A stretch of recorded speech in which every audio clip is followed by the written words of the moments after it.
시간이 되었습니다. 2020년 3월 29일 주일 오전 예배를 신앙 고백드림으로 시작하겠습니다. 전능하사 천지를 만드신 하나님 아버지를 내가 믿사오며 그 외아들 우리 주 예수 그리스도를 믿사오니 이는 성령으로 잉태하사 동정녀 마리아에게 나시고 본디오 빌라도에게 고난을 받으사 십자가에 못 박혀 죽으시고 장사한 지 사흘 만에 죽은 자 가운데서 다시 살아나시며 하늘에 오르사 전능하신 하나님 우편에 앉아 계시다가 저리로서 산자와 죽은 자를 심판하러 오시리라.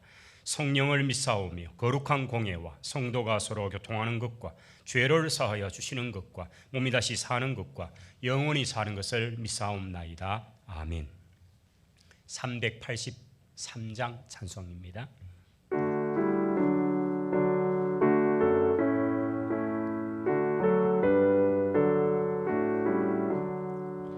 눈을 들어 산을 보니 도움 어디서 오나 천지 지은 주 하나님 나를 도와주시네. 나의 발이 실족과 함께 주가 깨어 지키며 택한 백성 항상 지켜 길이 보호하시네. 도우시는 하나님이 내게 건설 되시니 낮에 해와 밤에 달이 너를 성치 않겠네.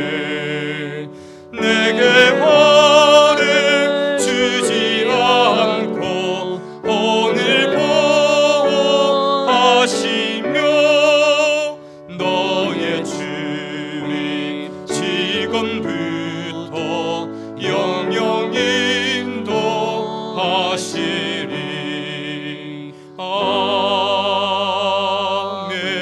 아멘. 이 시간 우리를 대표해서 이용섭 장로님 기도하시겠습니다.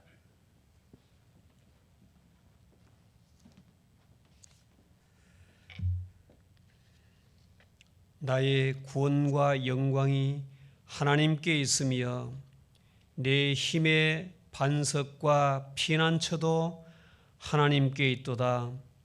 나의 영혼아 잠잠히 하나님만 바라라. 무릇 나의 소망이 그로부터 나오는도다. 우리의 고난과 환난 중에 피난처가 되신 하나님께 경배와 찬양과 영광을 돌려드립니다. 하나님이 정하신 징조와 계절과 날과 해를 따라 산과 들에는 온갖 풀들과 꽃들이 아름답게 돋아나고 있음을 보면서 이 봄에 생명을 주신 하나님을 찬양합니다. 그러나 주님, 아직 끝나지 않은 전염병 코로나 사태로 인해 오늘 주일도 예배당에서 예배드리지 못하고 영상으로 예배를 드립니다. 우리의 이 예배를 받아주시고 답답하고 컬컬한 마음을 어루만져 주셔서 주님이 주시는 위로와 평안으로 채워 주옵소서.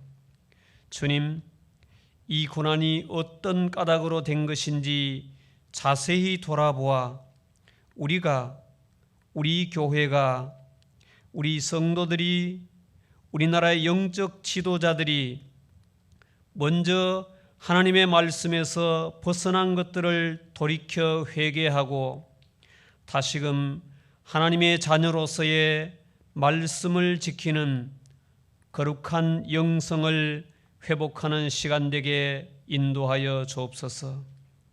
이스라엘 백성이 바벨론 포로에서 돌아와 다시는 옛날의 죄로부터 멀리하여 주의 성전을 중심으로 믿음을 회복한 것처럼 이 고난의 시기를 죄를 씻고 회개하여 다시금 순결한 금보다 귀한 믿음을 회복하는 시간 되게 하여 주옵소서. 사모하는 영혼에게 만족을 주시며 줄인 영혼에게 좋은 것으로 채워주시는 주님, 이 시간 간절한 마음으로 주의 말씀을 기다립니다. 주의 사자 목사님에게 성령으로 기름 부어 주셔서 그 말씀을 받는 우리 모든 심령들이 위로와 평안을 얻고 다시금 회복하여 이 때를 믿음으로 이겨나가도록 은혜를 부어 주옵소서. 이 시간 치유와 회복을 구하며 기도합니다. 이 바이러스가 확산되지 않고 진정되게 하옵소서. 의료진과 돕는 손길들을 붙들어 주셔서 더 이상 확산되지 않고 확진 판정을 받은 사람들이 속히 회복되게 하옵소서. 우리 선산제일교회 모든 성도들이 이 시기에 전염병으로부터 보호를 받으며 자녀들과 직장과 사업장을 지켜주셔서 이 고난의 시기에 건강하게 지내고 믿음으로 이김을 얻게 하옵소서. 이 사태로 어려움을 겪고 있는 자영업, 중소상업, 임대교회들이 이 난국을 잘 이겨나가도록 지혜와 용기를 주시고 서로가 서로를 돌아보아 상생하는 기회가 되도록 지혜를 주시고 선한 은혜를 베풀어 주옵소서. 다음 주일은 종려주일을 맞이합니다. 그러나 이 전염병 사태로 우리의 일상을 잃고 있습니다. 주님, 속히 이 사태가 회복되어 주일 성전을 활짝 열고 이곳에서 마음껏 찬송하며 예배드릴 수 있도록 예배당 문을 열 수 있도록 은혜를 베풀어 주시고 이 어려움을 극복할 수 있도록 나라의 지도자들에게 지혜를 주옵소서. 오늘 온종일 하나님의 은혜 가운데 복된 주일 되도록 인도하여 주옵소서. 거룩하신 예수님의 이름으로 기도하옵나이다. 아멘.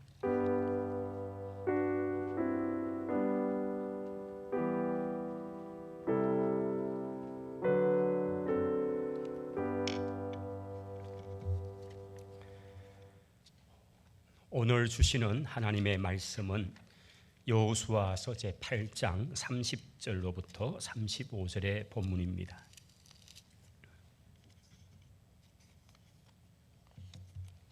여호수아서 제8장 30절부터 35절까지입니다. 제가 낭독하겠습니다.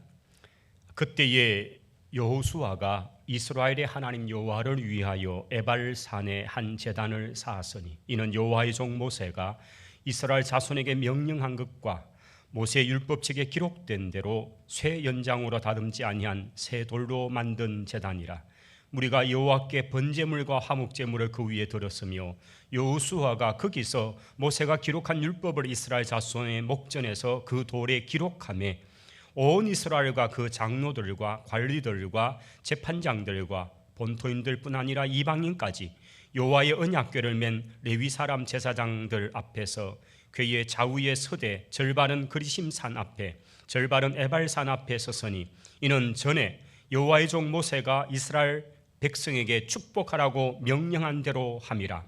그 후에 여호수아가 율법책에 기록된 모든 것대로 축복과 저주하는 율법의 모든 말씀을 낭독하였으니 모세가 명령한 것은 여호수아가 이스라엘 온 회중과 여자들과 아이와 그들 중에 동행하는 거류민들 앞에서 낭독하지 아니한 말이 하나도 없었더라.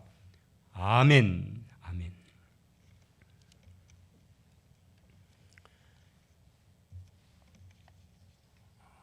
복된 주일입니다. 각 가정에서 또 이 자리에서 함께 예배를 드리는 우리 모든 성도 여러분, 주님이 우리와 함께 하시는 그런 임마누엘 은혜가 함께 하시기를 바랍니다.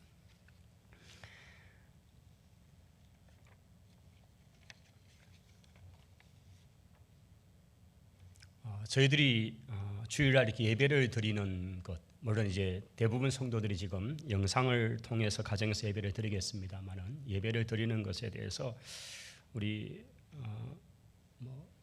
시에서나 또 이제 나온 공문이 있죠. 그 공문에 보면 몇 가지 준수 사항을 지켜서 예배를 드려라, 예배 집회를 금지하고 이런 명령은 아니었죠.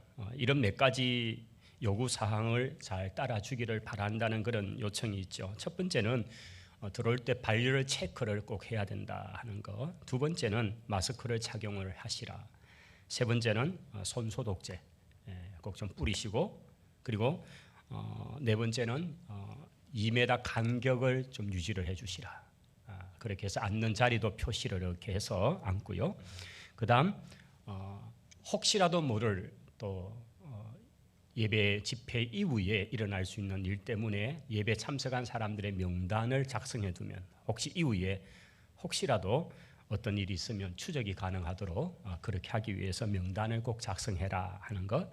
그리고 마지막 한 가지는 예배 전후에 꼭 소독을 실시를 해달라, 이런 요청을 하는 거죠. 이렇게 해서 예배를 드리고 있는가, 이런 것들을 이제 공무원들이 사실은 지난주 해서 쭉 거의 다녔더라고요. 그러면서 이제 보면서 우리 노회 안에도 어떤 상황인가를 좀 들어보니까, 상모교회 같은 경우도 정상적으로 우리가처럼 오전 예배를 드리고 있는데 한 10분의 1 정도, 한 200명 정도 참석을 하고 좌석에다가 이렇게 표시를 다 해둬가지고 그 공간에 그 정도 앉아도 꽉 차더라 그러더라고요. 한 200m 간격을 띄워서 이렇게 삼각 형태로 앉아야 되니까 그렇게 앉다 보니까 그 정도 숫자가 참석하고 있고요.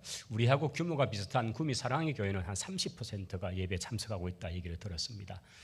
중직자들은 다 참석을 하고 있고요. 일반 성도도 오는데, 그러나 이제 여기 조건은 좀 발열이 있거나 또 기저질환을 갖고 있어서 기관지나 폐가 이렇게 좋지 않은 분들은 당연히 자가격리하셔야 되고요. 또 연세가 좀 있어서 이렇게 면역에 약한 분들, 특별히 보니까 60대, 70대 이상 된 분들이 굉장히 좀 어려움을 당하잖아요. 그래서 이런 분들은 스스로 자가 격려를 해서 참여하지 않도록 이런 형태로 해서 우리 지금 주변에 예배를 드리고 있는데, 소원하는 것은 이제 4월 달에 되면 아마 좀 저희들이 예배를 드리는 것이 좀 더 나아지지 않겠는가 소원합니다. 그래서 속히 우리가 함께 예배를 드리고 함께 이 자리에서 주님을 마음껏 좀 찬양할 수 있으면 좋겠습니다. 우리 성도님들 보고 싶습니다. 하여튼 열심히 또 정성을 다해서 예배 드릴 수 있기를 바랍니다. 지난 주간에 우리 장로님들과 의논을 하고 우리 독거노인 반찬 섬김을 한 달 정도 못했잖아요. 이런 일이 있고부터 사실은 지난 겨울 방학 때 못하고 또 이제 시작하려다가 이 일이 있어서 못했는데, 아무래도 안 되겠다. 우리 이렇게 계시는 분들에게 저희들이 좀 해야 되겠다 하고, 따로 저희들이 모여서 반찬을 만들 수 있는 상황은 아니기 때문에 이제 마트에서 국거리, 반찬류 이런 것들을 이제 봉지에 담아서 우리 30가정을 이렇게 배달을 했습니다. 얼마나 기쁘게 참 맞으시고, 또 그 안에 우리 예배 순서지, 또 뒷면에 제 설교 요약도 이렇게 해서 30가정을 쭉 배달하면서 참 성도들이 갈급해하고 어르신들이 되게 참 보고 싶어 하시고 기다리시고 그런 모습들을 보면서 그런 마음이 들어서 이런 일을 좀 더 우리가 구체적으로 해야 되겠다. 이제는 우리가 뭔가를 해야 되겠다. 그런 생각이 들어집니다.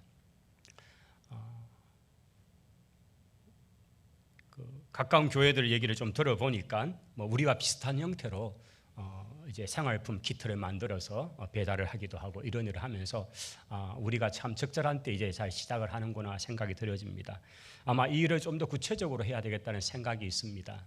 아마 우리 장로님들하고 좀 더 의논을 하고 우리 새빛봉사단이 좀 주축이 되어서 저희들이 뭔가 준비를 해서 뭐 다음 주나 아니면 부활절 주일이 되는 둘째 주일이나 오전 예배를 마치고 저희들이 직접 가지고 우리 이 선산 지역의 성도들뿐 아니라 사실 이 지역 안에 있는 많은 좀 이렇게 독거분이나 연세 많은 가정들을 찾아가서 이렇게 전달해 주는 것만 해도 그리스도의 사랑이 전해지는 그런 기회가 되지 않겠는가. 또 우리 새빛봉사단 또 방역하는 일도 우리 교회뿐 아니라 좀 그런 가정들에 다니면서 이렇게 방역을 해주는 것도 좋겠다는 생각이 들어져서 이런 일들을 좀 구체적으로 이제는 해야 될 때가 아닌가 생각되어집니다.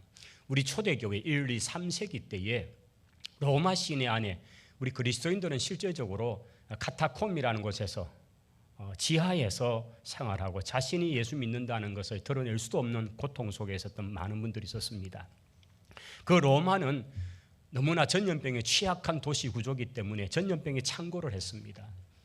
그러면 많은 사람들이 거리에 죽어서 시체가 그렇게 널려 있을 때에 밤이 지나고 나면 아침이 되면 거리가 깨끗해졌다는 겁니다. 도대체 누가 분명히 어제 많은 시신들이 있었는데 밤이 지나고 나면 아침이 되면 깨끗해진 그 거리를 보고 사람들이 굉장히 의아심을 가졌답니다. 그리고 점점 그걸 알게 되니까 그 밤 사이에 지하교회 성도들이 그리스도인들이 우리와 같이 이런 세련된 마스크는 아니지만은 최대한의 그런 전염병을 방지하는 복장을 하고는 그 밤새 와서 거리에 있는 시신들을 옮겨서 소각을 하고 이러면서 도시를 깨끗게 하는 일을 했던 사람들이 그리스도인들이었다는 겁니다. 이것이 로마 사회에 보이지 않는 정말 저 사람들은 어떤 사람이야? 도대체 저 사람들은 누군가라는 생각을 하게 하고 그러면서 이 전염병이라는 것에 여전히 취약할 수 있지만 그러나 그리스도의 사랑 가지고 생명도 기꺼이 하면서 그런 일들을 감당할 때에 결국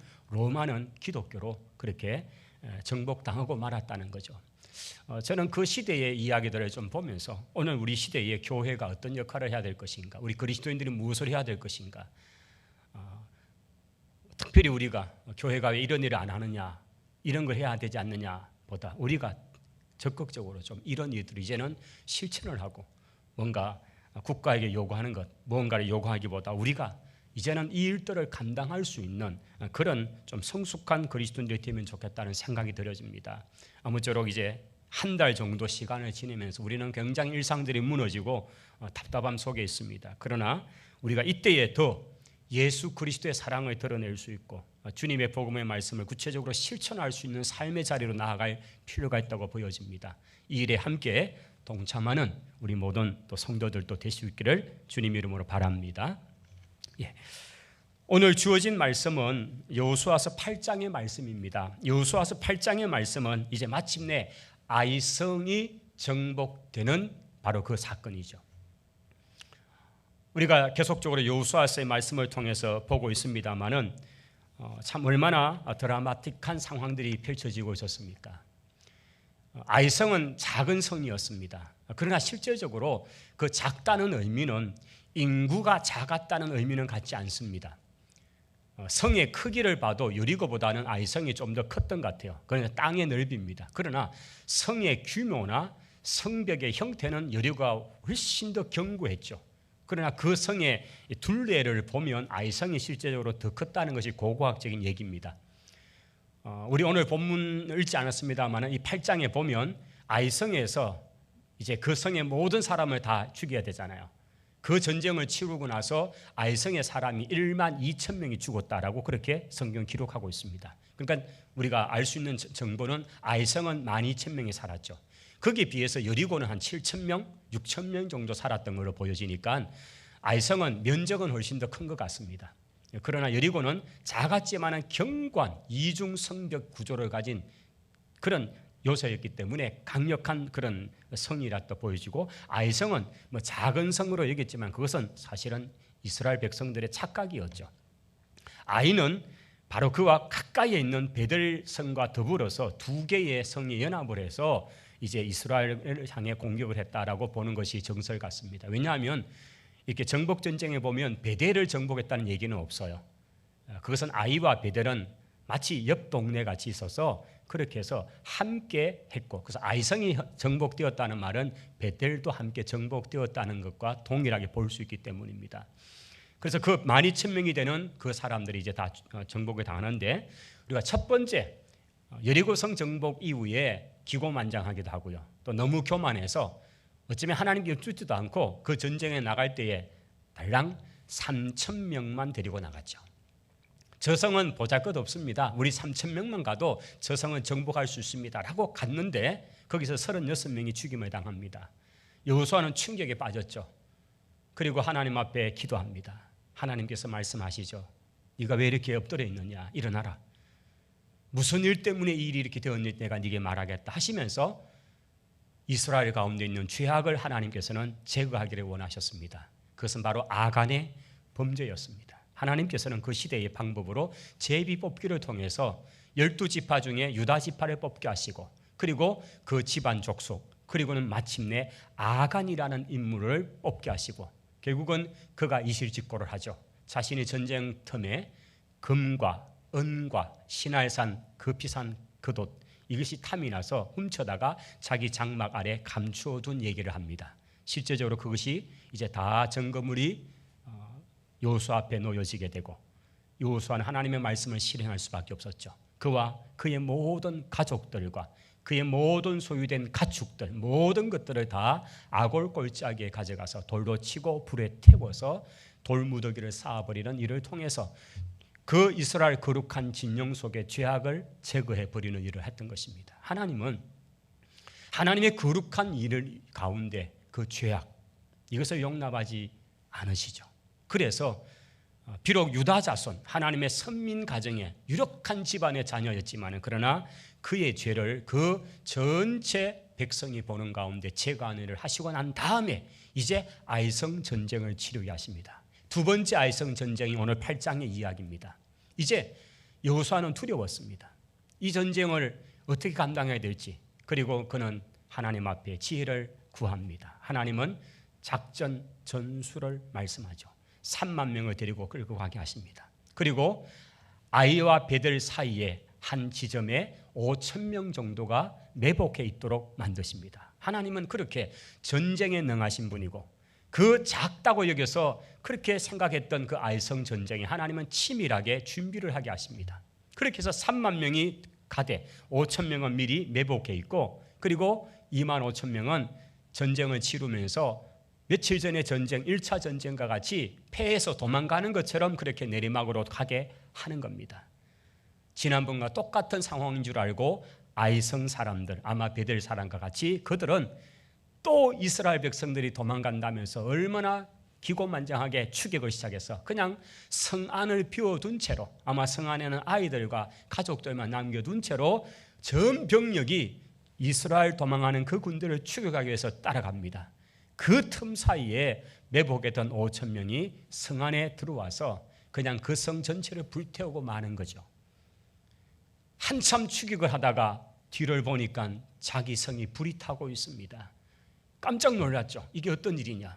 그리고는 급히 돌아서지만은 이미 성 정복하고 있는 군대, 이스라엘 군대와 또 도망가는 척하고 있던 이스라엘 군대의 중앙에서 그들은 그냥 꼼짝없이 포위를 당하고 만 거죠. 결국 아이성 사람들은 다 전멸을 받게 됩니다. 1만 2천 명이 죽임을 당하게 되었다라고 성경은 말합니다. 여러분, 이스라엘의 완전한 승리입니다.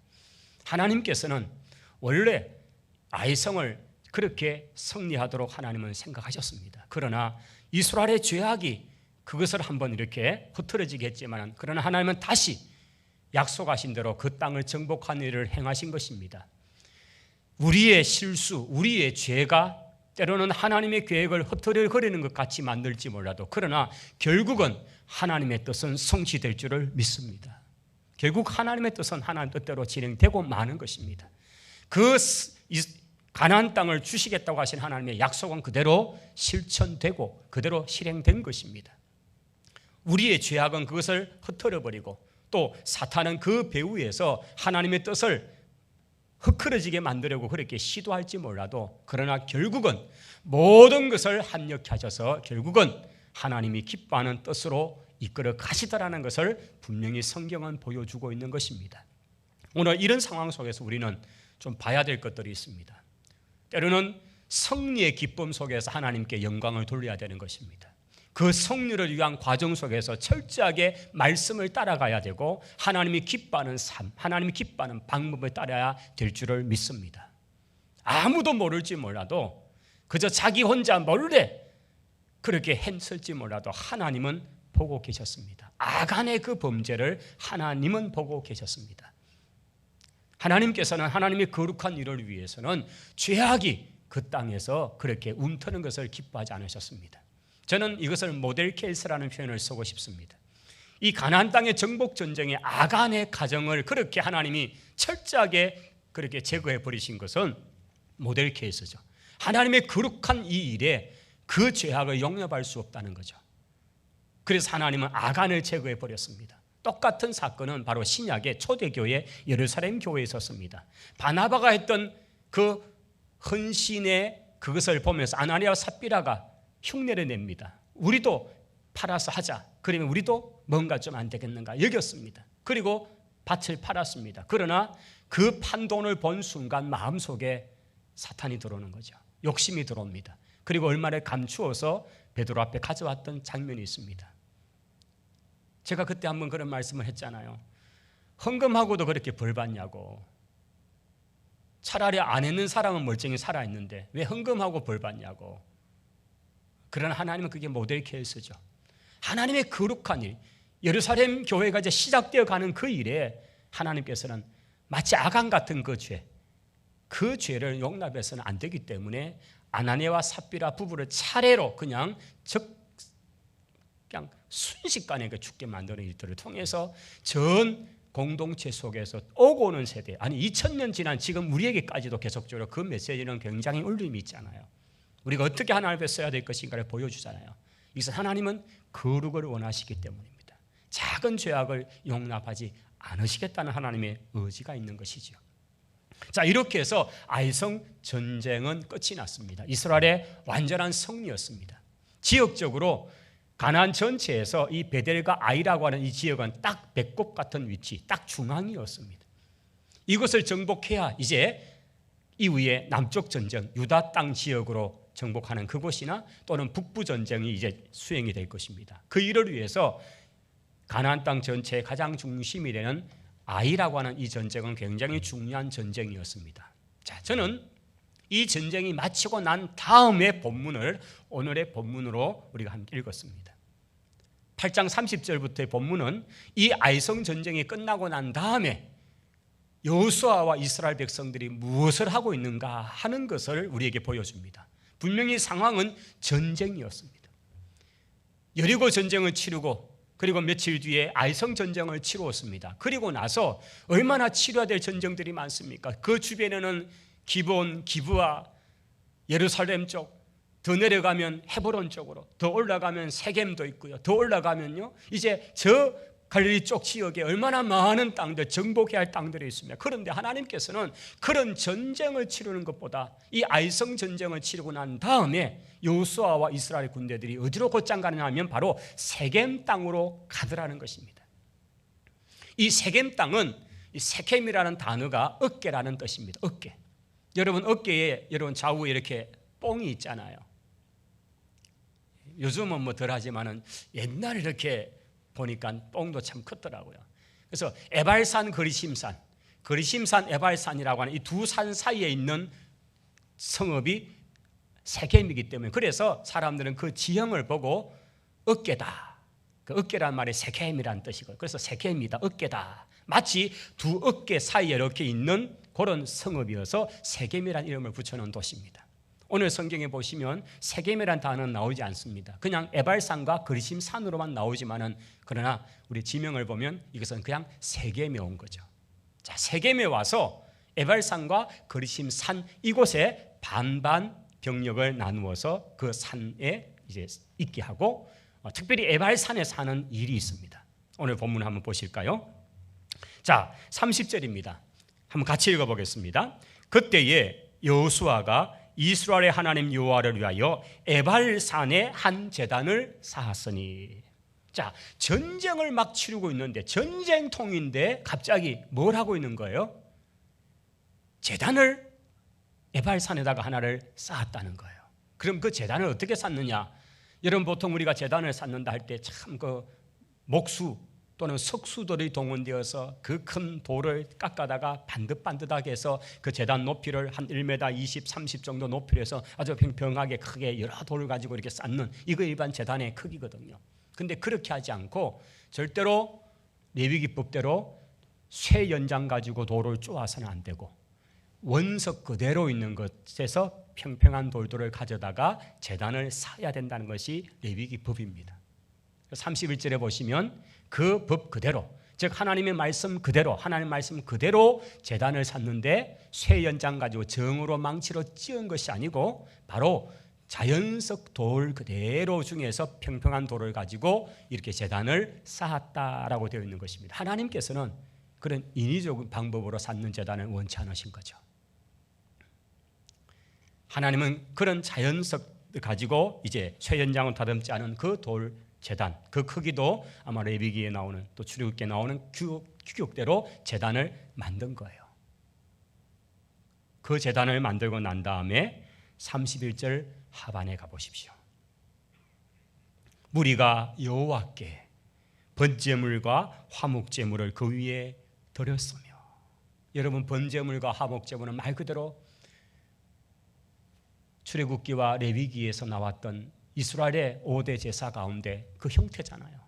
번제물, 그 죄악을 하나님 앞에 가져와서 아릴 때에 그 짐승을 태워서 그렇게 하나님께 바치는 번제물, 또 하나님과 화목이라고 하는 그 번제, 속죄 제사 이후에 하나님과 화평을 드러내기 위한 화목제물을 드리는 이런 제사를 세겜에서 바로 지금 에발산에서 하는 거예요.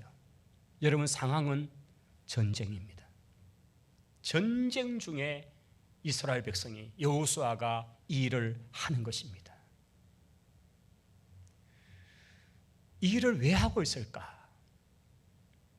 그것은 하나님의 말씀이 있었기 때문이죠. 이 말씀은 신명기 27장으로 우리가 가보셔야 합니다. 여러분, 지금 여호수아서 8장인데요. 조금은 앞으로 가보시면 신명기가 나오죠.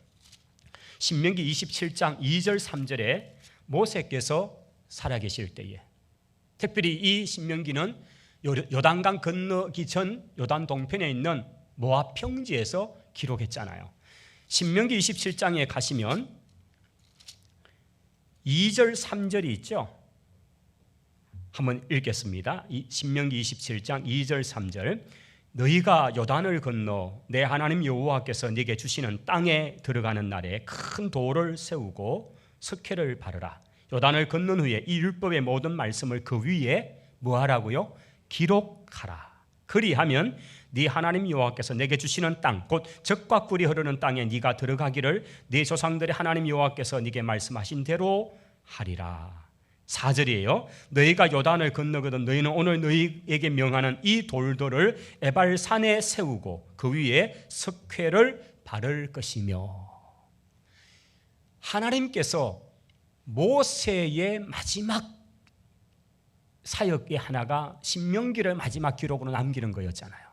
그 신명기 제일 끝부분에 이제 자신은 들어가지 못하지만은 너희가 요단에 들어가서 가나안 땅에 들어가거든 에발산에다가, 즉 세겜에 와거든 그 세겜에 가서 에발산에다가 이 돌을 세우고, 그 돌을 그냥 세우는 게 아니라 그 돌에다가 회치를 해가지고 거기에다가 율법을 그대로 새겨 놓으라는 거죠.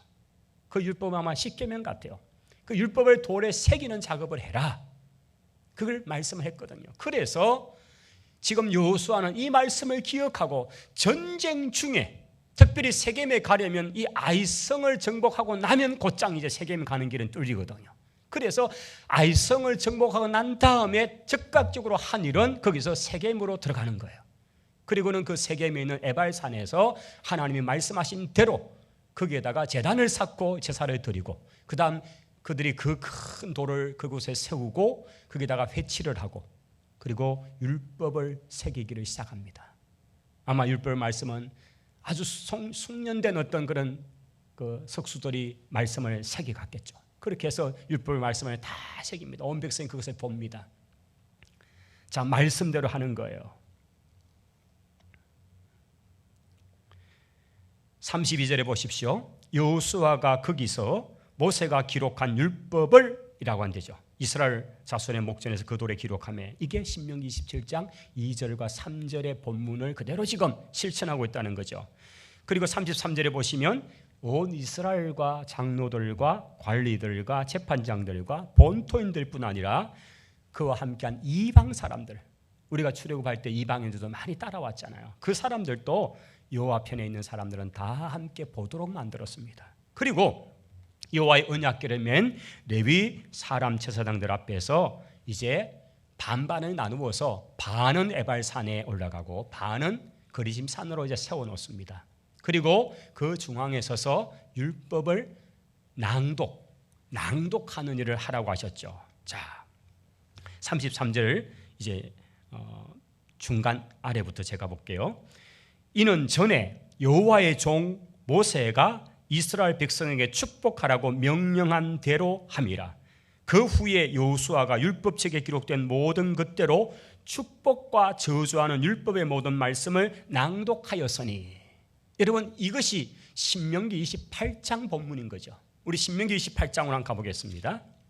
자, 지금 이스라엘 백성들은 제단을 쌓고 에발산에다가 율법을 기록하고 그 다음 반을 나누어서 에발산과 그리심산에 지금 이스라엘 군대가 양쪽에 서 있습니다. 그리고 그 중앙에 아마 세겜 성대는 그 중앙에 이제 제사장이나 여호수아가 서 있죠. 그리고 율법을 펴는데 어느 본문을 펴느냐? 바로 신명기 28장을 펴는 거예요. 여러분, 신명기 28장 우리가 익숙하잖아요.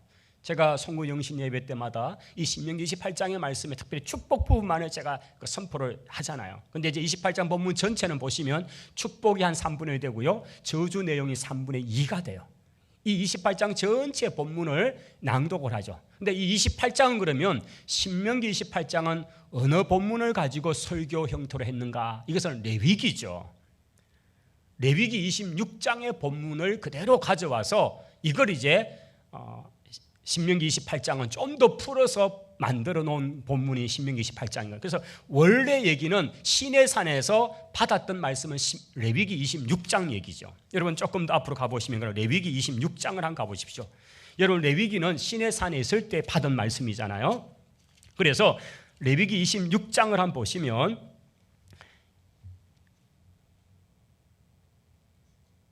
2절까지는 그 10계명에 관한 내용들의 말씀이 쭉 나왔어요. 그리고 26장 3절부터는 바로 상과 벌이다, 축복과 저주, 그것을 따를 때에 어떤 상을 받고 그것을 어길 때 어떤 저주 벌을 받는 것인가가, 이게 원 텍스트라고 말할 수 있는 것은 레위기 26장 3절 이하 이야기죠. 그리고 이 본문을 가지고 38, 9년 뒤에 모압 평지에서 설교 형태로 말씀을 한 것이 본문이 신명기 28장이 되고, 이것을 이제 곧 얼마 지나서 바로 에발산과 그리심산에서 있는 이스라엘 백성 전체를 두고 선포, 율법을 낭독한 것이 오늘 본문의 이야기라는 거죠. 자, 요 흐름을 좀 이해를 하시면서 오늘 본문으로 오셔야 되는 거예요. 자, 이 본문에 이제 낭독을 합니다. 여러분, 이 본문은 말 그대로 히브리의 원어를 그대로 최대한 좀 반영을 해서 절절 이렇게 한 절 한 절 했습니다만은, 이제 한 절을 딱 하고 나면 그 축복의 한 절이 선포되면 그 축복의 산에 서 있는 백성들은 아멘 하고 응답을 하는 거죠. 그렇게 해서 그 축복의 말씀을 받은 백성들은 그렇게 응답을 하고, 그 다음 이제 그 뒤에 저주에 관한 말씀이 실제로 본문이 더 길겠죠. 이게 이제 우리가 신명기 28장이 본문을 보시면, 그래서 저주에 관한 말씀을 한 절 한 절 한 문장 한 문장 선포되면 그 저주의 산이라고 말하는 그곳의 선 백성들이 또 아멘 아멘 각 문장 각 극에 따라서 그렇게 화답을 하는 거죠. 그렇게 해서 그 아멘한 뜻이 뭐예요? 그냥 추임새가 아니잖아요. 아멘, 이게 히브리 말하는 에고, 진실로 진실로 그러합니다 라는 뜻이잖아요. 맞습니다.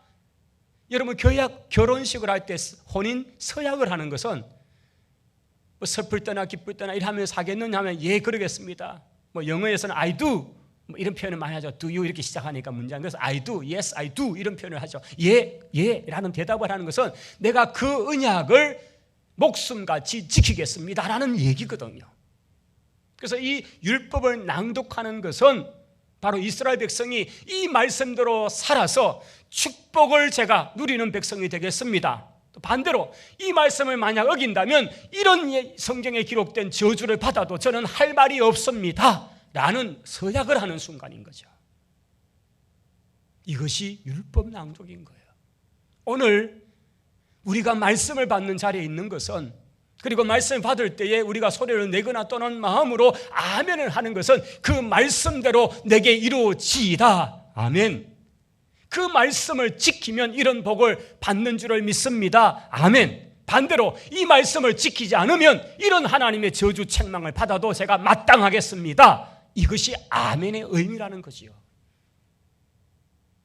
저는 그래서 이 아멘이라는 게 얼마나 무서운 이야기인지, 여러분 이렇게 한 이것대로 그들이 살면 얼마나 좋겠습니까? 이스라엘이 이 말씀대로 살아가면 얼마나 좋겠습니까? 그러나 그 세월은 잠깐이었습니다.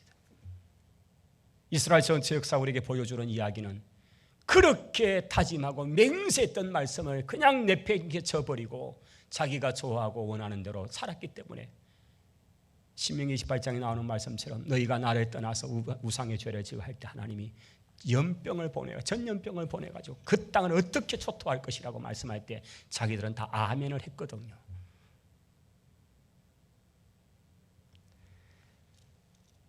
하나님은 참 많은 것들을 보시면서 그 백성들에게 하나하나 제발 그렇게 살면 안 돼, 미리 예방약을 주시고 미리 처방을 해주시고 미리 얘기해 주셨지만은 그 말씀에 귀를 기울였다면, 그 말씀을 생명같이 여기고 지켰다면 그 백성은 하나님께서 이스라엘을 부르신 목적같이 세계 만민이 너희를 인해서 복을 받고 너희는 독수리 같고 머리가 되고 어뜸이 되고 존귀한 자가 되는, 이것이 하나님이 택한 이스라엘의 하나님이 원하시는 자리인 줄을 믿습니다. 오늘 신약의 의미에서 예수 그리스도 안에서 믿음의 자녀된 우리에게 주시는 하나님의 약속은 이와 같은 것입니다. 하나님의 자녀, 하나님의 백성의 삶을 누리기를 하나님은 오늘 또 원하시는 줄을 믿습니다. 그런 복을 받고 그런 신분 가운데 살아가는 저와 여러분이 되기를 바랍니다.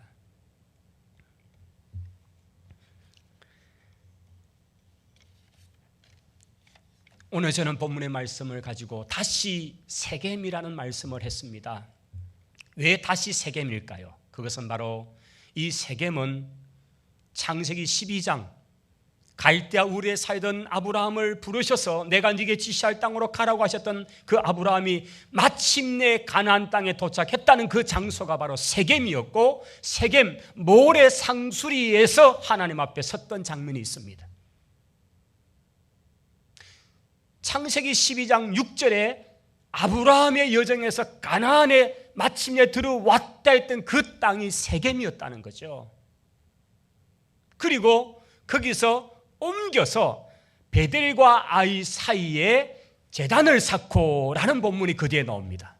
그리고 조금 더 지나면 아브라함이 가나안 땅에서 처음으로 제단을 쌓았던 곳, 이거는 베델과 아이 사이, 거기 장막을 칠 때거든요.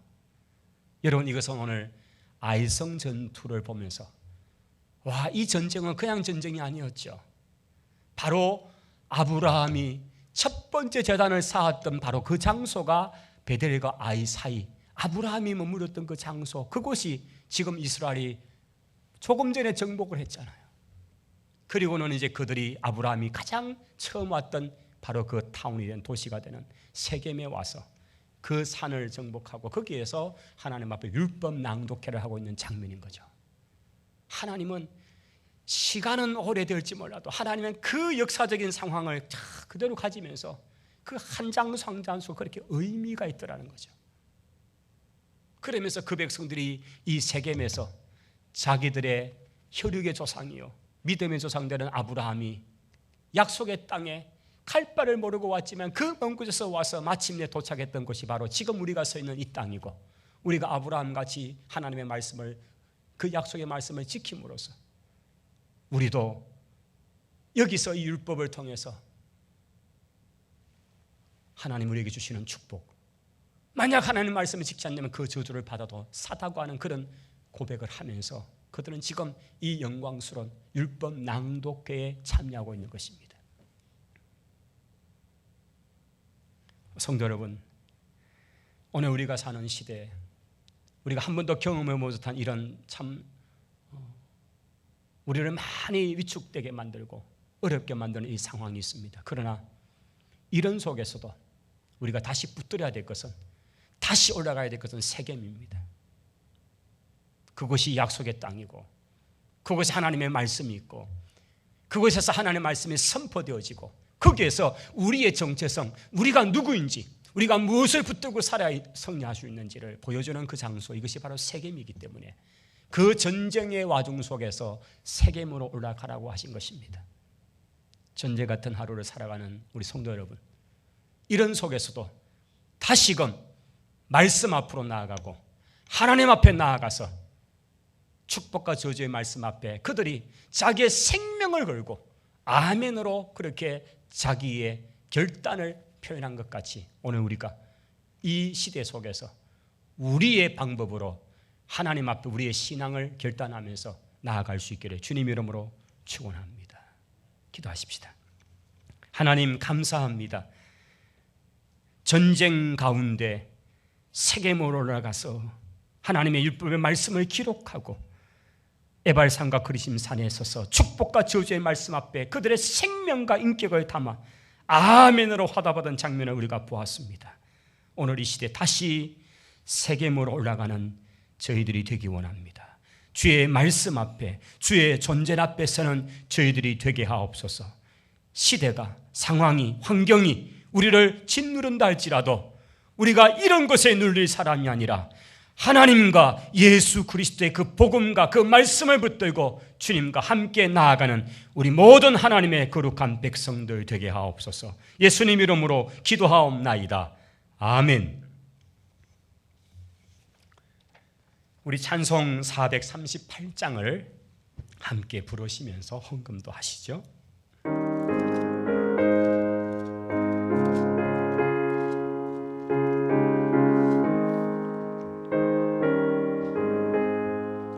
내 영혼이 온종일 주만 제 짐 벗고 보니 슬픔 많은 이 세상도 천국으로 가도다. 할렐루야 찬양하세. 내 모든 죄 사함받고 주 예수와 동행하니 그 어디나 하늘나라. 주의 얼굴 뵙기 전에 멀리 뵈던 하늘나라 내 맘속에 이루어지니 날로 날로 가깝도다. 할렐루야 찬양하세. 내 모든 죄 사함받고 주 예수와 동행하니 그 어디나 하늘나라. 높은 산이 거친 들이 조막이나 궁궐이나 내 주 예수 모신 곳이 그 어디나 하늘나라. 할렐루야 찬양하세. 내 모든 죄 사함받고 주 예수와 동행하니 그 어디나 하늘나라. 아멘. 우리 여러 성도들이 또 헌금하는 방법을 또 요청을 하셔서 계좌 번호는 찬송 이렇게 하단에 이렇게 올려드렸습니다.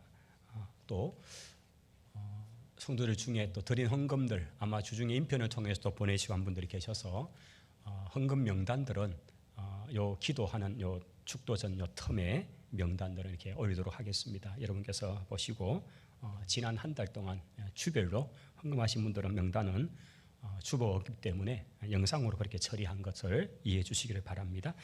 오늘 하나님께 여러 성도들이 예물을 드렸습니다. 감사 헌금입니다. 남한일 집사님, 또 소망 되시는 주님 바라본 오재훈 목사님, 범사에 감사 박영문 집사님, 하나님 은혜 감사합니다. 박병윤 장로님, 서매권사님, 성령의 불로 코로나 바이러스를 소멸시켜 주시고 일상으로 돌아가기 원합니다. 최삼집 집사님, 구자희 권사님, 범사에 감사합니다. 김수현 전 오연수 권사님, 범사에 감사합니다. 최병순 집사님, 모든 것 합력하여 선을 주실 하나님을 찬양합니다. 김하경 전사님, 이 코로나 사태를 속 회복시켜 주시고 예배 당문을 활짝 열게 하옵소서. 이용섭 장로님, 강수 권사님, 이성규 장로님, 강양희 집사님, 감사함을 지켜주신 은혜 감사 김주욱 청년, 범사연의 감사 양정숙 권사님 무명으로 예물 드립니다. 기도하겠습니다. 하나님 감사합니다. 어렵고 온 나라 세계가 고통 가운데 있는데 그러나 이 모든 것을 능히 이겨내시고 모든 것을 도말하시고 소멸케 하시는 전능하신 하나님을 의지합니다. 하나님의 전능한 손을 의지합니다. 하나님 우리를 불쌍히 여주시고 이 땅들을 고쳐주시고 특별히 주를 경외하는 주의 백성들을 보호해 주시옵소서. 저들이 주님 앞에 귀한 것들입니다. 하나님께서 연락하시고 각 가정에서 예배를 드리며 또 하나님 앞에 귀한 예물을 보내고 드리는 주의 성도들 기억하시고 이 어렵고 특별히 경제가 너무나 어려운 이 시대 속에서 하나님 저에게 필요한 것들 공급하시고 은혜를 베푸시고 살 길들을 허락해 주옵소서. 함께 주시기를 간절히 바라옵고 예수님 이름으로 기도하옵나이다. 아멘. 이제는 우리 구주 예수 그리스도의 은혜와 하나님 우리 아버지의 크고 놀라우신 사랑과 성령님의 위로 교통 충만 역사하심이 다시 말씀 앞으로 돌아가 하나님의 말씀대로 지키기를 결단했던 이스라엘같이 말씀을 붙들고 주의 말씀대로 살기를 다짐하는 예배하는 모든 주의 백성들 위해 이제로 영원토록 항상 함께 있을지어다. 아멘.